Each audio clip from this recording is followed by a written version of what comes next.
नमस्कार मित्रांनो, मी नागसिंग नारते. मित्रांनो, एचडीएफसी बँक हो, ही बँक आपल्या सर्वांना परिचितच आहे. विविध क्षेत्रामध्ये या बँकेने गुंतवणूक केली आणि त्या गुंतवणुकीतून विक्रमी उत्पन्न घेतलेलं आहे. आज त्याच बँकेचे जे शेअर आहे हे कडाडीने कोसळत आहे. नेमकं काय झालेलं आहे, शेअर का कोसळत आहे, नेमकं प्रकरण काय आहे, हे आज आपण या व्हिडिओच्या माध्यमातून सोप्या पद्धतीने समजून घेऊ. मित्रांनो, या प्रकरणाची सुरुवात झालेली आहे सप्टेंबर 2025 ला दुबईमध्ये.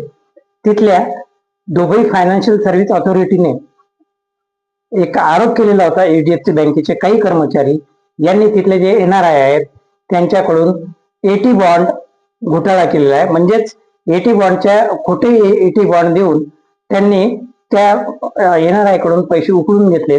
त्यानंतर जेव्हा त्या संबंधित घटनेशी तिथल्या जी ऑथॉरिटी आहे, दुबई ऑथॉरिटी, यांनी त्याचा फीडबॅक घेतला आणि संबंधित बँकांची तक्रार करून त्या बाबतीत कारवाई करण्याच्या ज्या वेळेला सूचना केल्या, तर त्या तिथल्या बँकेने त्याला टाळाटाळ केली, त्या व्यवस्थेने टाळाटाळ केली.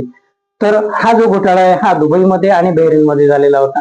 ही घटना आहे सप्टेंबर 2025 ची.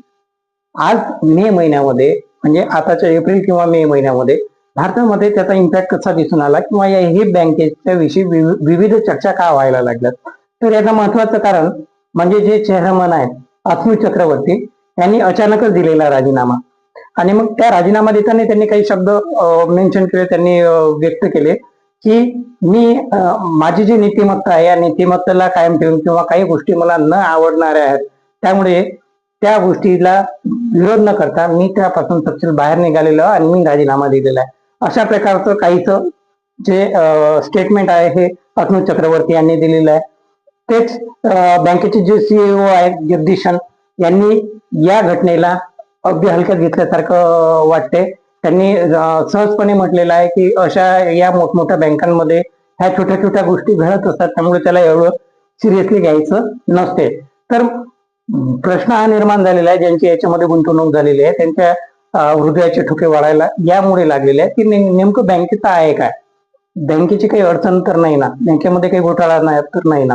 तर या बाबतीत आरबीआयने आपलं मत व्यक्त केलेलं आहे. आरबीआयने नागरिकांना कुठल्याही प्रकारची काळजी न करण्याचे आवाहन केलेलं आहे. इव्हन त्यांनी हे सांगितलेलं आहे की सध्याची एचडीएफसीची जी परिस्थिती असते ती आता योग्य दिशेने काम चालू आहे, त्याच्यामध्ये सध्या तरी कुठल्याही प्रकारचे घोटाळा किंवा काही गैरव्यवहार झाल्याचं आढळून आलेलं नाही. आरबीआयने काळजी न करण्याचा सल्ला दिलेला आहे. तसेच सध्याचे काळजीवाहू चेअरमन म्हणून के के मिश्री जे 71 वर्षाचे आहेत त्यांची आरबीआयने नियुक्ती केलेली आहे. आणि के